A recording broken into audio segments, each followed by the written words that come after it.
Another one of those quick act surprise videos. Because, quick, everyone act surprised.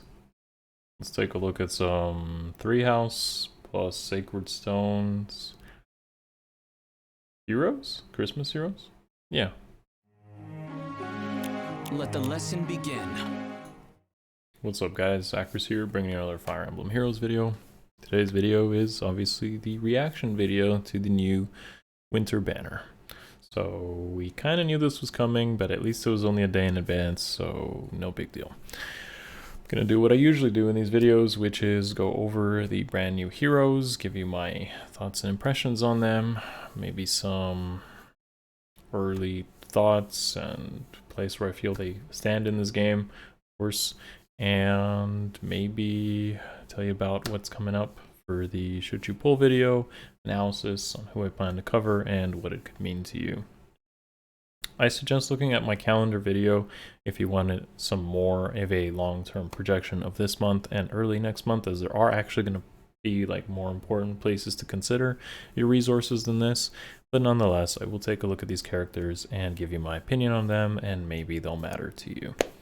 So yeah, before we jump into that, do what we always do, which is smash the like button and sub, because again, that always helps. According to my statistics, 37% of you are not subbed, so I don't know what you're doing. It's not that hard to press the subscribe button.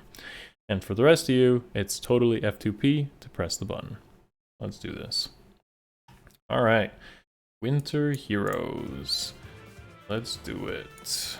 So, more 3-house stuff. For me, I genuinely don't care. I understand from a business point of view why they would keep doing 3-house heroes. So, I'm not gonna go around baby raging when it makes the sales. If it didn't make the sales, then honestly, don't summon, don't buy it, and you can vote with your wallet. That's the best way a company makes changes. First up here is Mirabilis with a flying dagger. Blue dagger, mind you. I don't think there's that many. The only that comes to mind here would be Petra. And Petra has like an effective beast dagger. At least that ends up being pretty cool. Okay, so Mirabilis has what you'd expect, which is her reference dance. She has, cool enough, bracing stance 3, which I think was only on Mila before her. Speed cantrip, which is whatever, pretty much has no usage. Ground orders, which is nice at least. And finally, her preference dagger, which from looking at it is fairly similar to her preference sword on her mythic version, which is pretty much just a debuffing -5 attack on characters who are 3 rows and 3 columns. Okay. There's really not much to say here. I don't really find too much of a place for someone like Mirabilis. I suspect she'll be pretty similar to her OG version, being tanky, being a sort of debuff type of dancer. Minor buffs. That's really all it is. Anyways, next up is Artur with a green tome armor. So this is definitely not a surprise because we figured somebody would have far save, DR far save, and it was likely to be him. In which case, yes, he does have that. So, DR far save and odd follow-up. DR far save should be pretty good. I don't feel like DR near save was as good because that only pretty much would work on stuff like dragons and physical damage, and most of it was physical damage. So you kind of preferred like AD near save. Whereas with far save, there is a solid mix of both magical and physical damage in my opinion, from using them in both AR and arena. So I do think DR far save is actually pretty nice. Odd follow-up is whatever. Could probably find some use in AR, but generally speaking, the far save is okay here. And as we'll see later, there is a spark on this banner. So the spark means if you don't have far save yet, for whatever reason, then this could be a place to pick up one. Finally, the weapon, which is inheritable, is pretty much a Unity attack res version. So that's actually pretty good. When it comes to inheritable weapons, like Unity is solid, especially for sort of tanks and carries. So that is not bad. Now, I don't really know if it's going to be better than the Valentine's weapon. The blooms, the midi blooms kind of stuff. But it's definitely going to be pretty strong. As for Artur himself, he's not going to be that relevant because he's probably going to be a 5-star seasonal. And that's whatever. So, okay, so hold on. Manuela is an interesting thing to mention here because we don't have her stat spread yet, but she is a sword armor. So this could be in line with a couple of other melee armors that have been released yet, which was Ascended Fjorm and Halloween Grima. Now, both of those were at 194 base stat total post-merge. If Manuela, for whatever reason, does end up 195, then she would probably be a very good investment. However, it would be also very odd for them to release a character that's a 4-star focus at 195 and Ascended Fjorm and Halloween Grima weren't. So if she does, for whatever reason, end up with some sort of super boon or a 195 post-merge base stat total, then she is likely going to be a solid consideration for orbs because that does match recent duos. Being a melee armor is kind of suffering in today's game, especially if you're going to do that for arena, but nonetheless, it is a cheaper alternative than 5-star duos at plus 10. Even if some of them, like Ninjorn, are obviously far more powerful. And as we can see, she is the 4-star focus. That was already confirmed, but the skill set also kind of indicates that. So we get attack speed form. Special fighter on a 4-star focus is actually pretty good, since special fighter is used on many armor carries. And then finally, her weapon is an attack defense unity variant, which again is pretty good. So fodder-wise and maybe even stat spread could make Manuela relevant, but we'll see. Lugging around a 195 armor melee for scoring reasons can be justified if the rest of your team is at least pretty workable. Okay, so again, not a surprise, but colorless tome cavalry is a decent place to be because it does give you even matchups across the board. In terms of harmonized heroes, we already have characters from both games, so that's whatever. Comes with Far Trace, which is good. Swift Sparrow 3, which is less interesting, I suppose, but at least it has synergy with the weapon. And Colorless Feud, which is okay, I guess. It's probably one of the better feud skills, if you ask me. Because you probably see more colorless than other colors. Like, there's going to at least be a few colorless, I feel, on most AR teams from experience. But I do feel like probably better C skills can be warranted than feud, which is relevant sometimes and then completely useless in others. Something like Joint Drive, Fatal Smokes, Savage Blow, I don't know. Something you'll actually always get usage out of rather than something that's sometimes useful. Anyways, so this weapon is pretty good. This weapon is a slaying tome, first of all. Has a fairly easy condition in the form of unit HP greater than 25%, so that's pretty much always active. Grants attack and speed 6, also pretty nice. Finally, there's an initiation clause here where if you're less than 9, like as long as you're more speed the opponent but less than 9, you get to follow up before the foe can counterattack, so that's like a desperation effect. And not and, but I think or, so not both effects can be active at once, but if greater than 10 speed or equal to 10 speed, you get a brave effect. So that's an interesting scenario. I don't see it being a desperation brave. It seems like that's two different clauses. I could be wrong on that, but if I am, then, we'll find out in a day. But also you can, if I'm misinterpreting this because it's early in the morning, then just let me know in the comments below.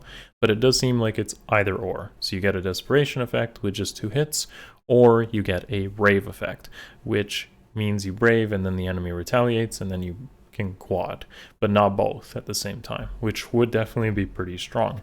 The thing that's interesting here, of course, is the slaying, extra speed, and brave on a colorless tome, which means pretty solid matchups, and you get to use 2 charge specials like Moonbow, Glimmer, and Ruptured Sky on pretty much every single hit. So hitting res is also pretty strong on a cav that can use Far Trace, so this is definitely a very powerful cav.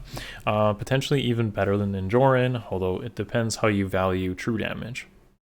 From my experience using Ninjorin, as someone who has a pretty high merge Ninjorin, the true damage is actually really good, especially in bad matchups. So like against Henriette, for example, you can get pretty much 28 true damage, even if you're doing 0 damage, because she's always going to be faster. However, in the case here with Lysithea, that may not even be important, because you could just probably Moonbow for your damage through the slaying weapon, and maybe get a kill that way. Or because you're colorless, you have better matchups, and therefore less damage from weapon triangle disadvantage. I do think this is a good character, but one thing that bothers me, of course, is it's not a duo, it's a harmonized hero, so your justification for summoning this would have to be for Resonant Battles, maybe AR defense, maybe Summoner Duels, maybe AR offense. That's pretty much it. So it's not as useful as Ninjorin, which does get some value out of Arena.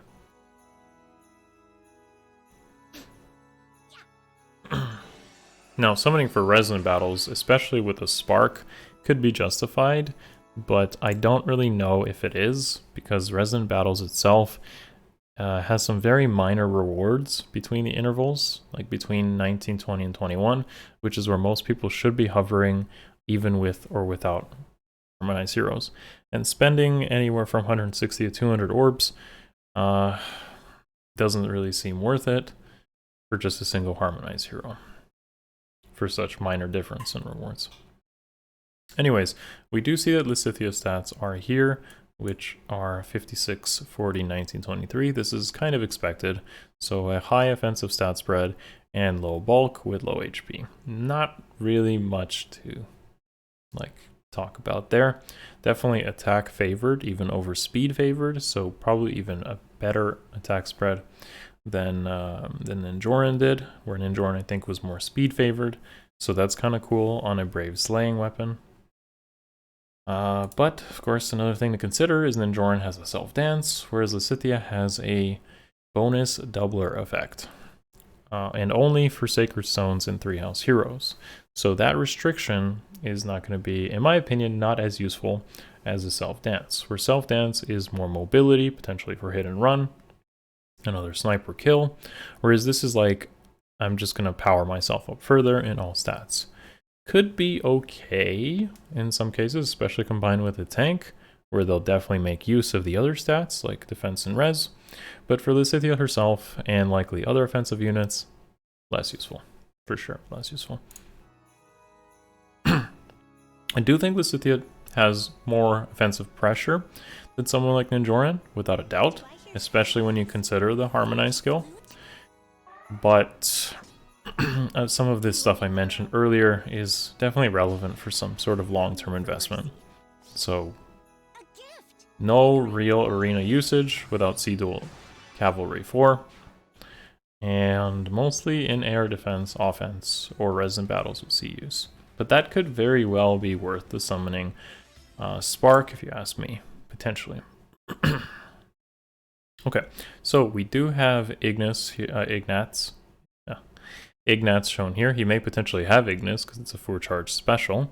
I do suspect that this is a colorless bow armor, because we have had armors given to us over the past 3 years as freebies. So I definitely suspect that this is also the case, and I suspect that his weapon is an inheritable Unity bow, which is also pretty good for those of you that may want to consider using bows for carries. So fodder-wise, he probably will end up pretty good. Scoring-wise, he'll probably be okay, but I do think someone like Yanfei will be better, and less expensive as well on your grail cost. Armors in Arena are not that fun to use, so Yanfei, in my opinion, will just be a better option.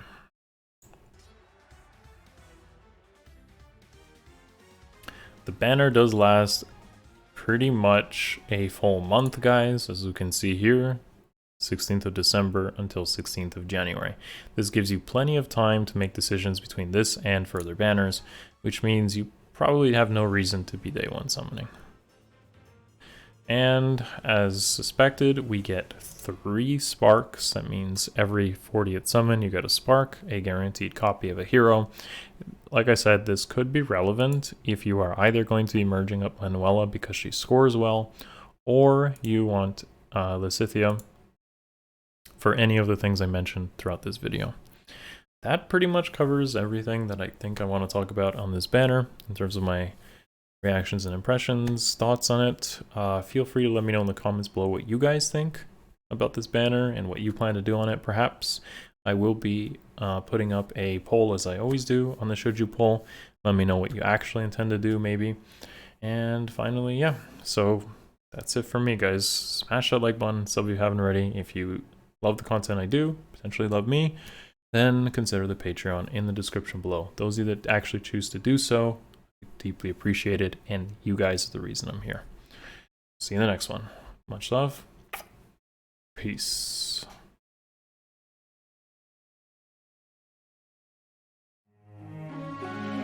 It's over.